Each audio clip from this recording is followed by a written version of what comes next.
अच्छा बाबूजी, अरे वाह, हम भोजपुरी बिरहा लोकगीत गायक उमेश लाल प्रजापति और अपने पूरे टीम से आप सभी बिरहा प्रेमी श्रोतागण के चरणों में कोटि कोटि पग बंदन बा। आय आप लोग से आशीर्वाद का इच्छा बा कि आप लोग आशीर्वाद जरूर दे। हम आप लोग के बीच में हमार बहुत सारी बिरहा गई और आप लोग का बहुत प्यार दुलार आशीर्वाद भी मिलेला ये छोट बालक के। वैसा ही एक बिरहा आप लोग के बीच में और जाते ये जमाने के अनुसार मानव के ऊपर कवि जी 4 लाइन भूमिका में भाव देला मास्टर। कैसे?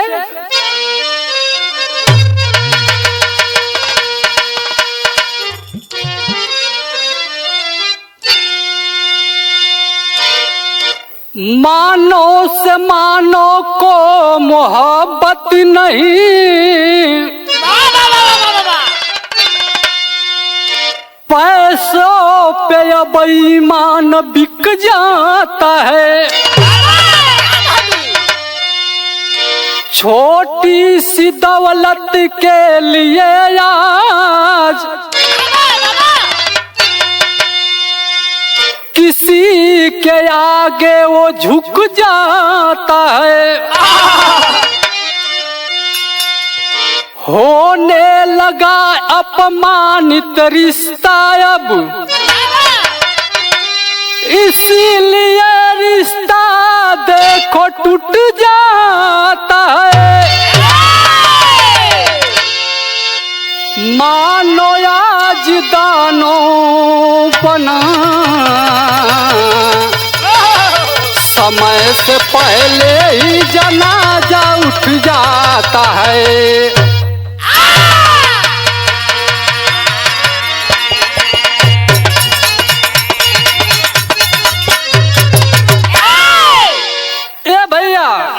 आज के डेट में केहू से केहू के लगाव ना है। जे करे पास पैसा है वही से मानव को लगाव, वही से दोस्ती है, वही से प्यार है, वही से मोहब्बत है, वही जक रिश्ता चलत है। जे खाली है ओके केहू ना पूछत है। हमरे बिरहा में बहुत सुंदर गजल का संकेत कवि जी करत हो मास्टर।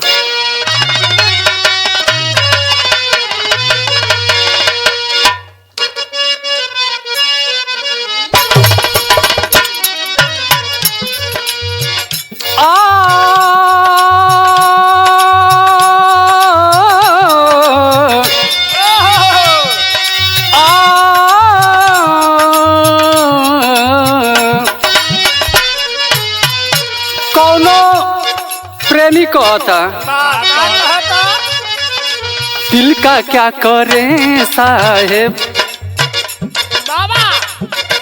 दिल का क्या करें साहेब, हम उन्हीं पे मरते हैं।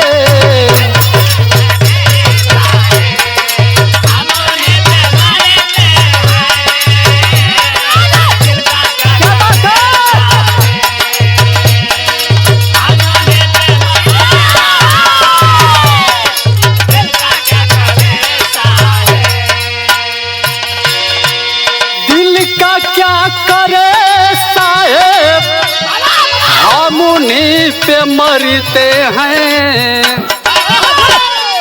जुल्म बस इतना है, जुल्म बस इतना है, उनसे प्यार करते हैं।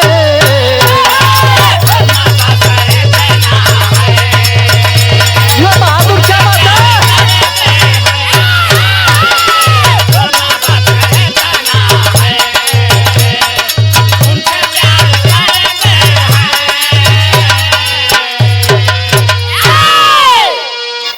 गजल ले, लेकिन कवि जी बिरहा के अंदर कितना सुंदर भाव डालना।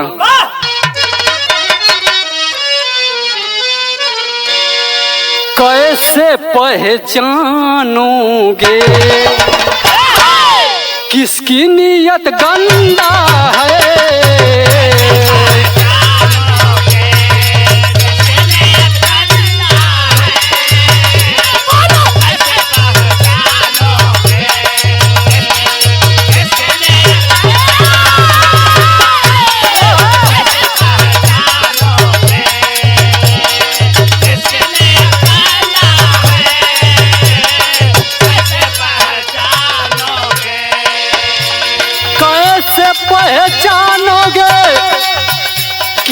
किसकी नियत गंदा है,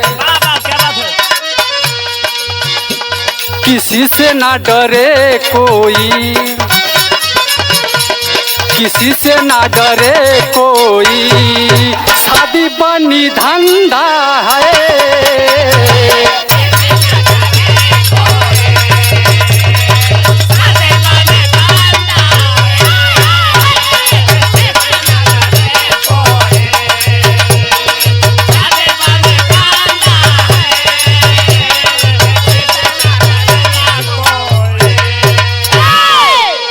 ये जमाना के अनुसार कवि जी भाव दहलन, कैसे पहचानोगे किसकी नियत गंदा है, किसी से ना डरे कोई, शादी बनी धंधा है।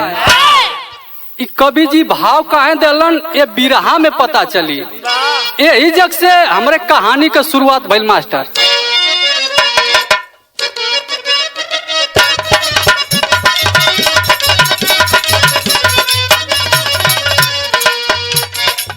नारी से गलत काम नर अब कराते हैं, नारी से गलत काम नर अब कराते हैं, धन के लोभ में धर्म को डुबाते हैं।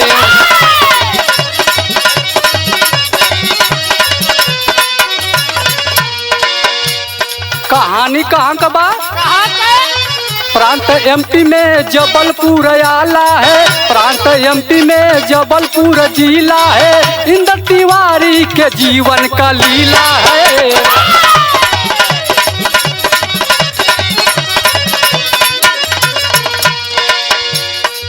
वहीं पे बाबा जी एक दिन आए हैं, वहीं पे बाबा जी एक दिन आए हैं, राधे राधे का जयकारा लगवाए हैं।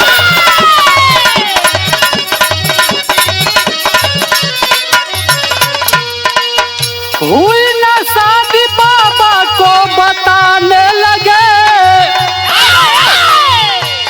हुई न शादी बाबा को बताने लगे, जगह जमीन अपन सारी बताने लगे।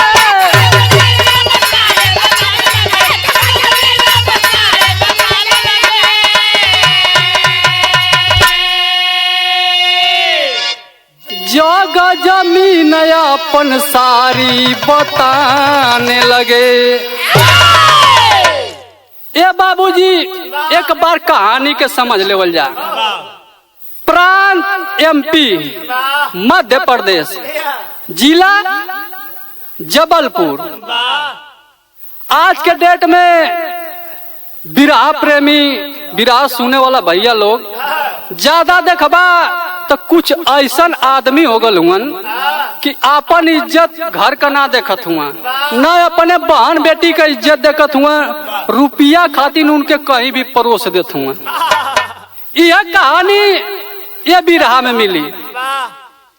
प्रांत एमपी जबलपुर जिला, वही जबलपुर जिला में एक दिन पहुंचल के बाद बाबा अनुरुद्धाचार्य जी पहुंचला अपन कथा कहे। बड़ा बड़ा बार रख के हाँ, पंडाल लगल है, भक्तन का भीड़ लगल है, अपन कथा बाचत हुआ ना, लोगन के समझावत हुआ। का समझावा मास्टर? यहाँ गीत लगल।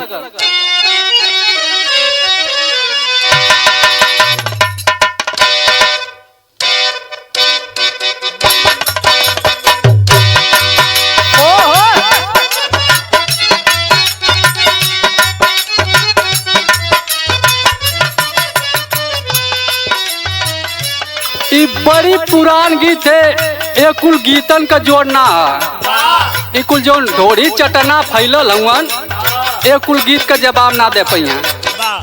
कौनो मेहरारू के देख के कौनो मन से दुखलस, का कहलस? लाल लाल ओठावा से बरसल ललैया की रस चुरेला।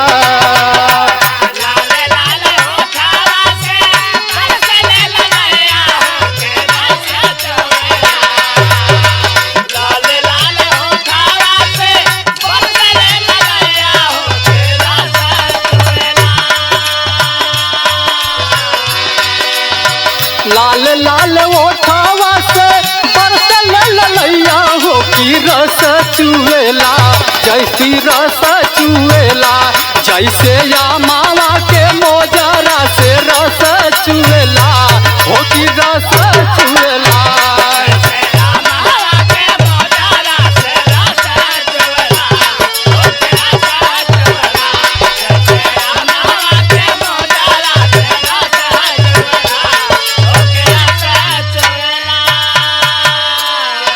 लेकिन वहाँ के लोग के अनुरोधाचार्य बाबा बतावत हुन का बतावा, दूसरे के अपन जानी कर जे भलैया वो के पुण्य मिलेला।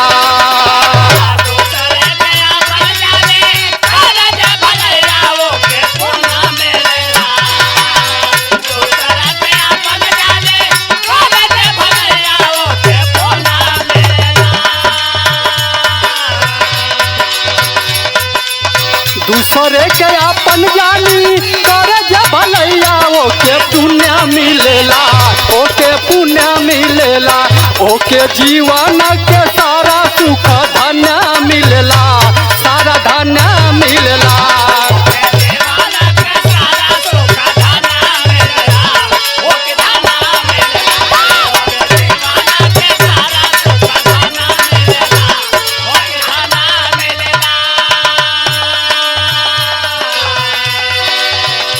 बाबा बतौलन अगर केहू दुख में रहेला ओके आपन जान के अगर ओकर भलाई करबा तो तोके बहुत बड़ा पुण्य मिली, जिंदगी का सारा सुख मिली।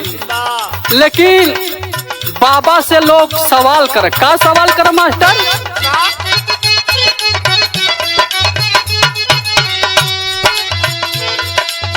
पारा पारी अपन सब दुखावा सुनावेला,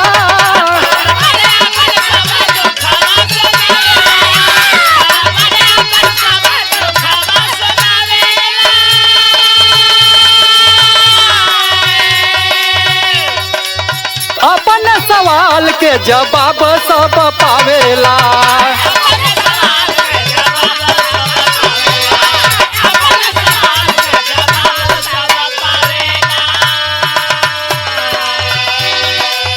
हाथ जोड़ खड़ा बाटे, हाथ जोड़ खड़ा बाटे, एगो मनैया बड़ा तंग करेला।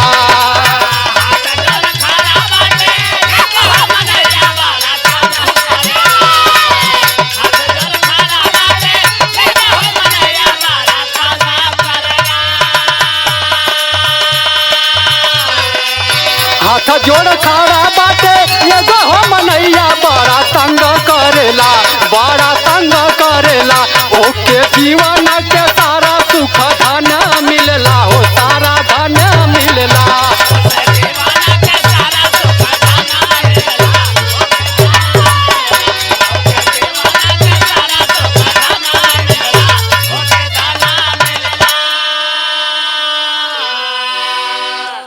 पारी पारा सब आपन दुख बाबा के सुनावे, सबके दुख का बाबा निवारण बतावे।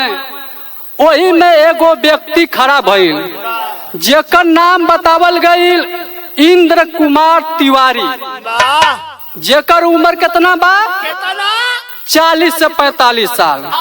तो बाबा के ऐसा अजीब सवाल कैलस कि ओ सवाल के बाबा सुन के घबरा गई ना।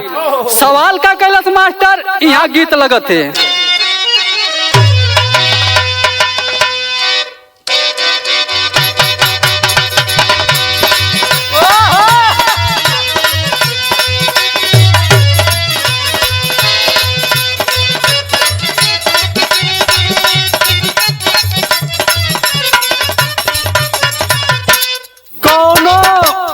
लड़की के देख के कौनो लड़का कहलस, यह बड़ी झमकावे लुकरे जा, बड़ी झमकावे लुकरे जा, तोहर बलमुआ हवन कवना लाइन के।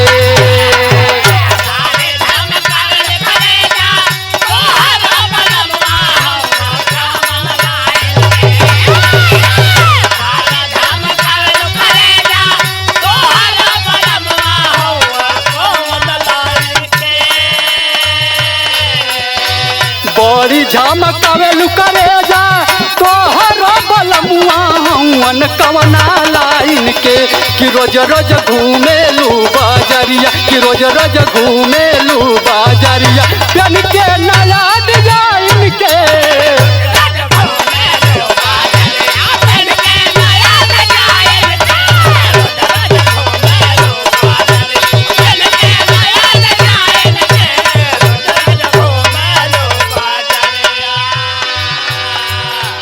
लेकिन यार अनुरोधाचार्य बाबा से इंद्र तिवारी कहला का कहला, बड़ा दिन बीत गइल भइल नाही सदिया हो बरबदिया लिखल बा।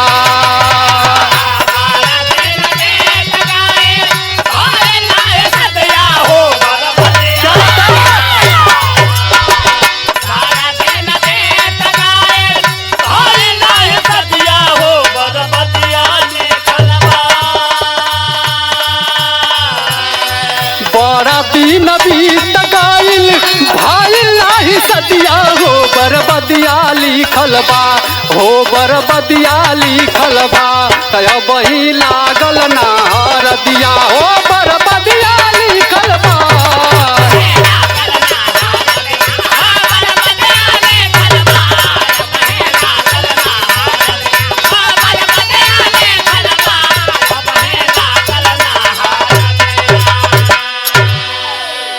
इंदर तिवारी बाबा जी से कहला कि 40-45 साल हमार उम्र हो गई, अब हमार हरदी ना लगल, का हमारे नाम से धरती पर कोनो लड़की ना आई। बाबा जब बात सुनलन तो अचंभित भइलन, लेकिन इंदर तिवारी अपने बारे में बतौलन, का बतौलन मास्टर।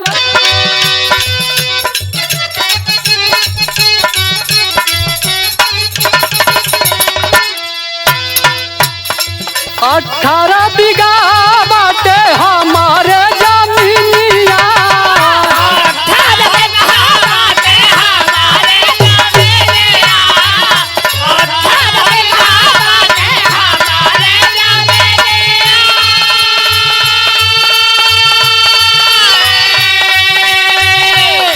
सरकारी टीचर बाड़ी जाने सारी दुनिया,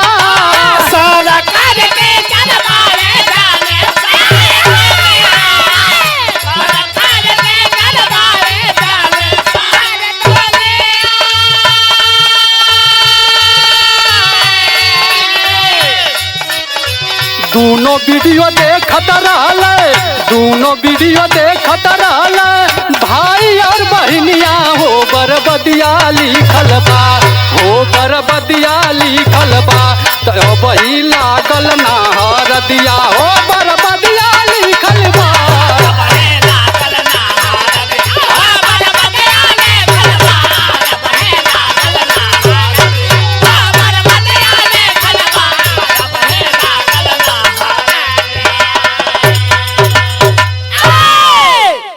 इंदर तिवारी कहना 18 एकड़ हमारे पास जमीन है, सरकारी टीचर भी हैं, घर दुआर से भी बढ़िया है, लेकिन हमार शादी बाबा का है ना होते।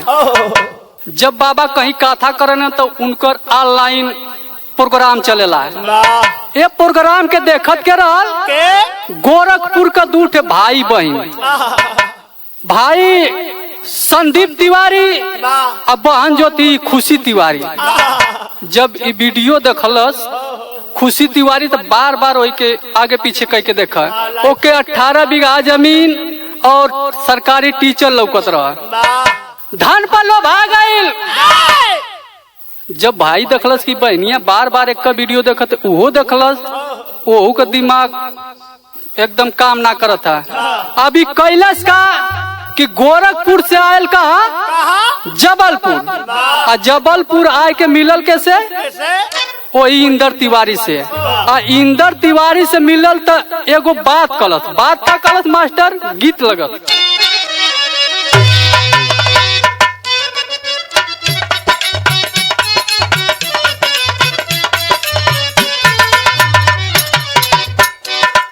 कौनो देवर अपने भौजाई से सवाल कैलस कि कहो भौजी देखिला भैया हमेशा घरवा में रहन करे न का।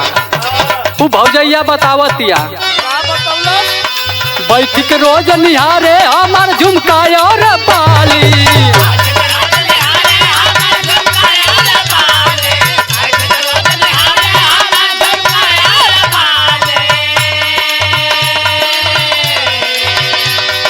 बैठ के रोज निहारे हमार झुमका और बाली। बाला मुआ हो मोर चाटेला ओठ लाली। बाला मुआ हो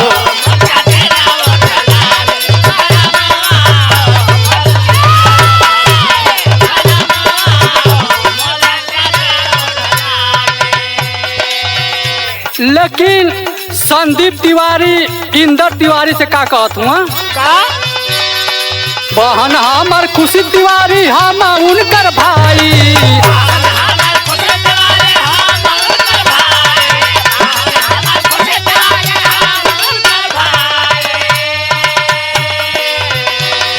बहन हमार खुशी तिवारी हम उनकर भाई। सदिया हो उनकर तो से रचाई।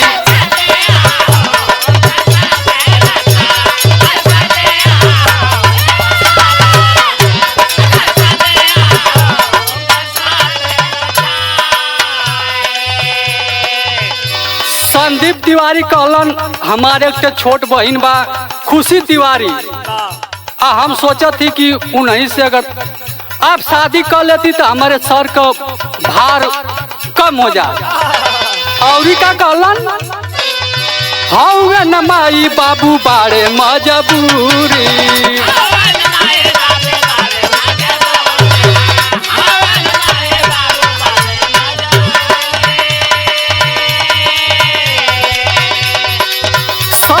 खादी कइल बाटे हो जरूरी।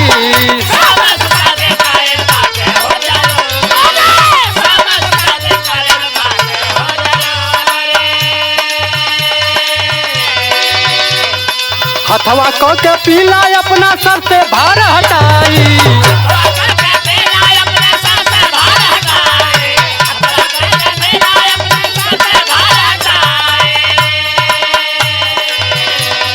हथवा क के पीला अपने सर से भार हटाई। सदिया हो उनकर पते रचाई।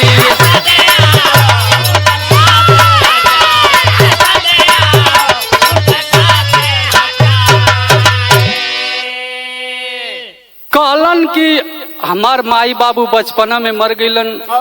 बहन के पाल पोस के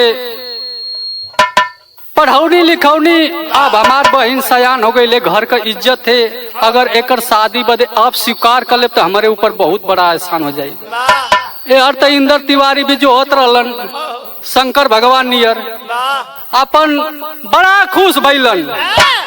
अब इनके मने मने में लड्डू न फूटे लगल।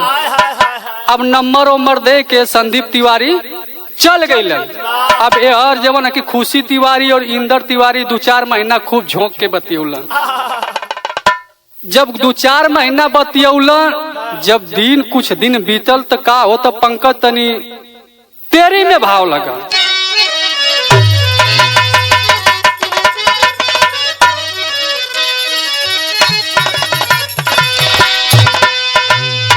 सेहरवा सर पे दुल्हा के सजी।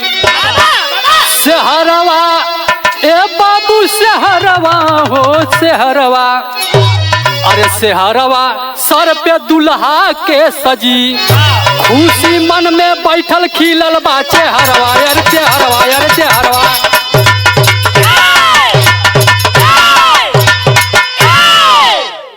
सेहरवा सर पे दुल्हा के सजी। खुशी मन में बैठल खिलल बा चेहरवा। सेहरवा सर पे दुल्हा के सजी। अब मने मने खूब लड्डू फूटत बा। कुछ दिन बतियौले के बाद जो कि ई खुशी तिवारी कॉलेज की अगर टाइम से शादी ना करबा तो शायद हमरे भाई का मन बदल जा तो फिर शादी हमान का ना हो पाई। इतना दिन से लगा हुआ टूट जाई। जब इतना बतिया सुनलन इंदर तिवारी तो का करत हुआ मास्टर यहाँ हमान के माटी का गीत लगल माई बहन गावेली।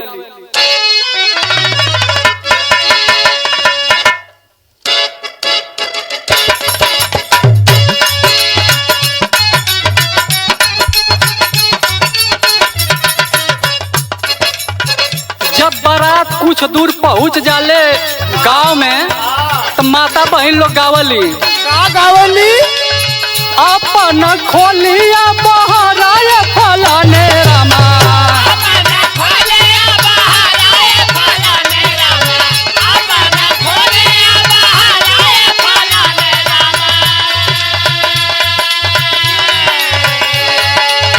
अपन खोलिया बहराए फलाने रामा अवतार दूल्हा दामाद ये बाबू।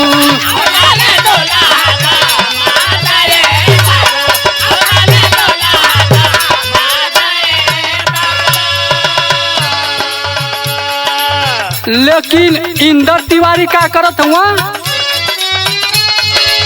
इंदर तिवारी चाली देना कर सदिया हो।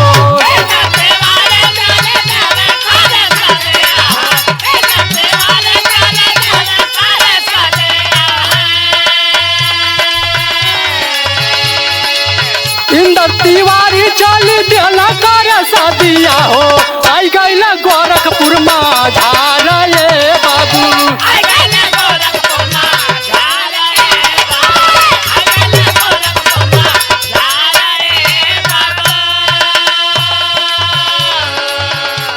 अब जबलपुर से इंदर तिवारी शादी का पूरा सामान लेके पहुंचल गोरखपुर। उनके पास शादी के सामान का बा एक लाख दुल्ही के लिहल गहना हो।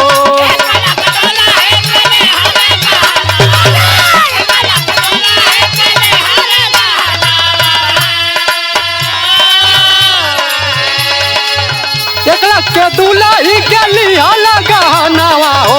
मनवा में सपना जा रहे बाबू।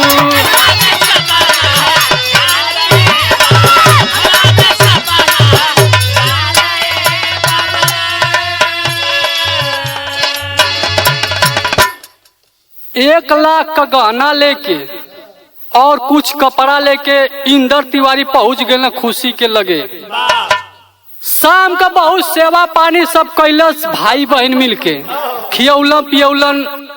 रात का जब सुते गए लोग तो अपने में बात करत हुआ कि शादी ऐसे ना होई। खुशी तिवारी जोन बा एक सवाल खड़ा कर देती है, शादी होई कैसे? वो सवाल कौन सा खड़ा की है? मास्टर यहाँ पपट लगा।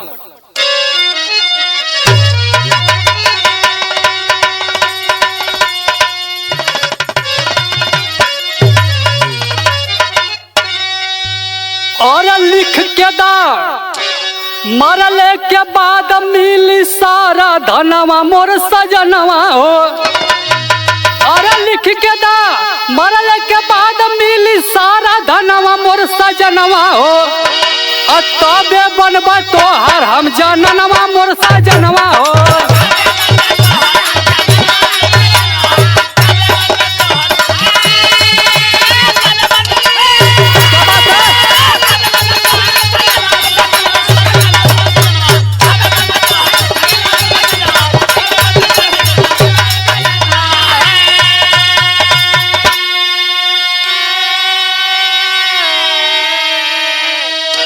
खुशी तिवारी कलश की स्टाम्प पेपर पर लिख के दा कि मरले के बाद सारा दौलत हमके मिली तब तो हम तो से शादी करब, और नहीं तो तू अपन आई बोरिया बिस्तर बांधा और चल जा जहाँ से अलवता।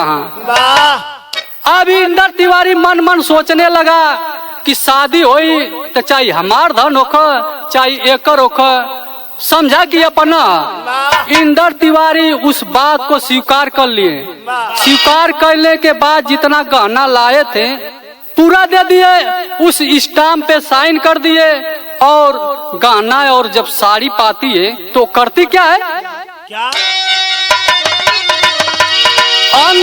गहना अपने तन पर सजावली हो। जाके कुशीनगर होटल में शादी रचवली हो। अरे धोखे से मार दिया जनवा मोर सजनवा हो। दिल के पूरा नहीं भाई ले यार मनवा मोर सजनवा हो। अब जैसे उस गाने को पूरा सजाती है और वो जो साड़ी का सेट इंदर तिवारी लेके गया था खुशी पहनती है और सुबह में जाते हैं सब दोनों भाई बहन और 4 लोग और साथ में कुशीनगर एक होटल में जाकर शादी करते हैं और वहाँ पे फोटो खींचते हैं और वीडियो बनाते हैं। शादी करने के बाद खाने का ऑर्डर देते हैं, खाना आता है, सब लोग खाते हैं और जो इंदर तिवारी था उसको अलग खाना खिलाते हैं, कहते हैं कि तुम हमारे मेहमान हो।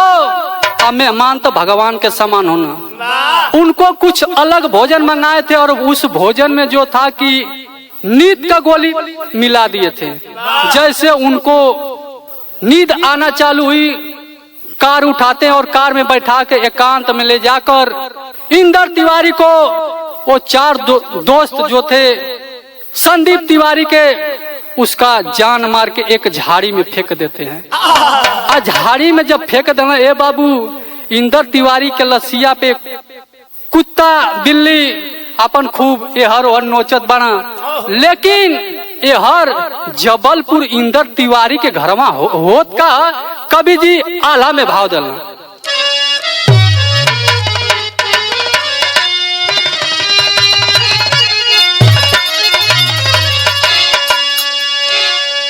हाय रंग अरे घर के सजा के सब आसारा लगावले हो बाड़े,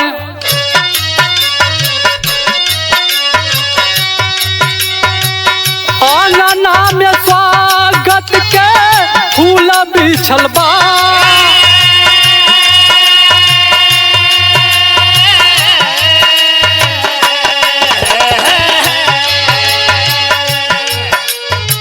नारी सब बनावेली सुंदर भोजनवा बाबू,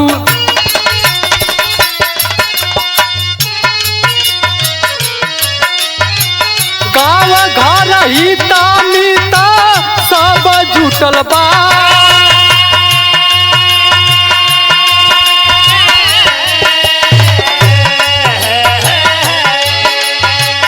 अइले नाही बेटा बहू सब घबरैले भैया,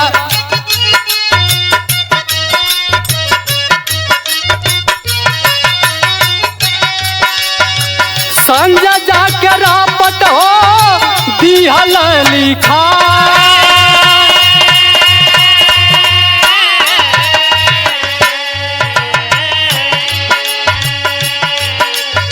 मोबाइल के लोकेशन से पापी पकड़ैले भैया,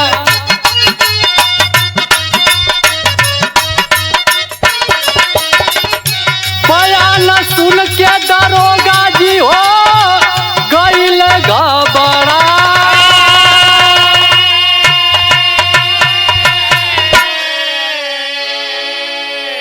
ए बाबू, ए हरिया इंदर तिवारी के घरे अंगना में फूल बिछल बा, हित मित सब जुटल बा, लेकिन बहू बेटा का सब इंतजार करत बा। लेकिन जब 3 दिन बीत गया, जब कोई पता नहीं चला, इधर फोन लगा रहे हैं सब इंदर तिवारी को, तो इंदर तिवारी का मोबाइल जो था बंद बता रहा है। पापियों ने उसका जान तो मारा था, लेकिन उसका धन का इतना लोभ था कि उसकी मोबाइल भी ले लेते थे। 3 दिन के बाद जब संजय तिवारी जो कि इंदर तिवारी का भाई था जाके रपट लिखाता है, मोबाइल नंबर देता है, 4 दिन के बाद जब मोबाइल वो लोग खोलते हैं, जब वह लोकेशन की घंटी बजती है, पुलिस वाले जान जाते हैं।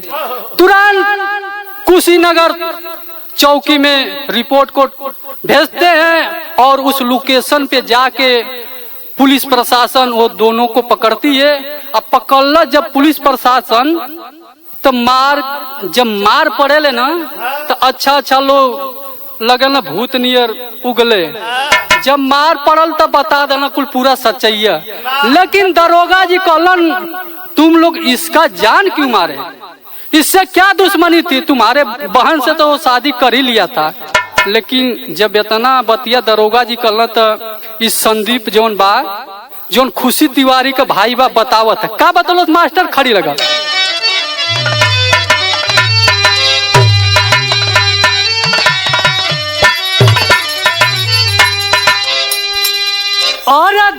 के लोभ में उनकर मरली जनवा, हमर बहिन नाही मेहर बाड़ी मोरे संगवा।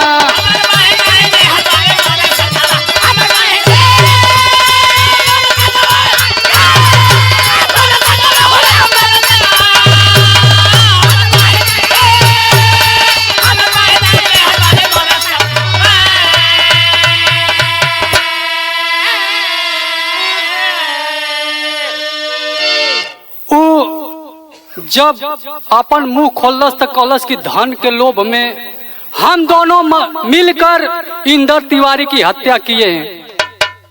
और एक बयान और देता है, कहता है कि ये जो खुशी तिवारी है ये मेरी बहन नहीं है, ये हमारी पत्नी है जिससे मैं लव मैरिज किया हूँ।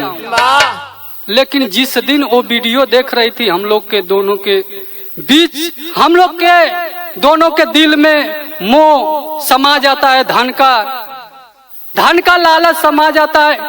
इसीलिए इस योजना को हम लोग तैयार किए। क्या कहा?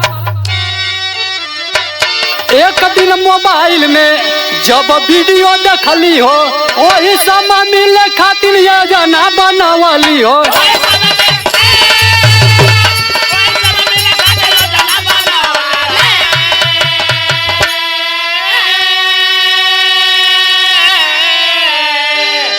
अरे रहली साहिबा बानो बदलली नमवा, अरे रहली साहिबा बानो बदलली नमवा, हमर बहिन नाही मेहर बाड़ी मोरे संगवा।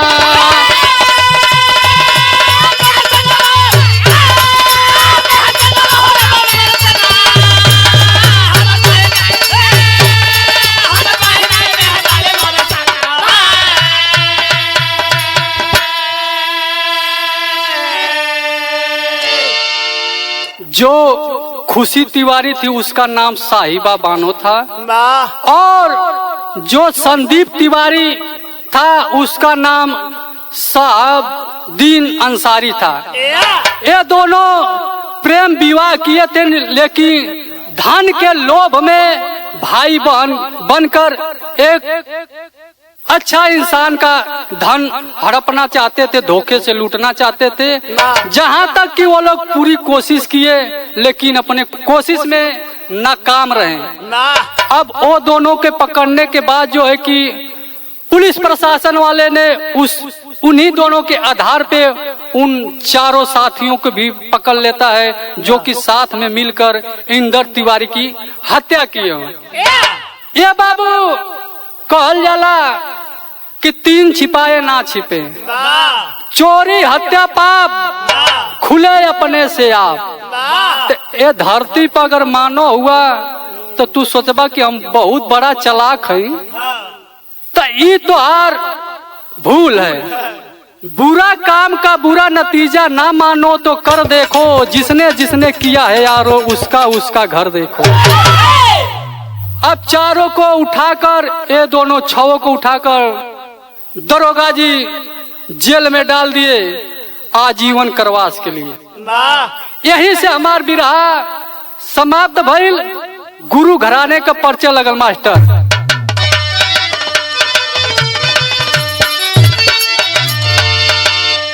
गुरु बिहारी, गुरु गणेश, गुरु रामलाल गुरकारी, स्वर्ग बसे चंद्रिका, कभी बच्चन जी बने पुजारी हो।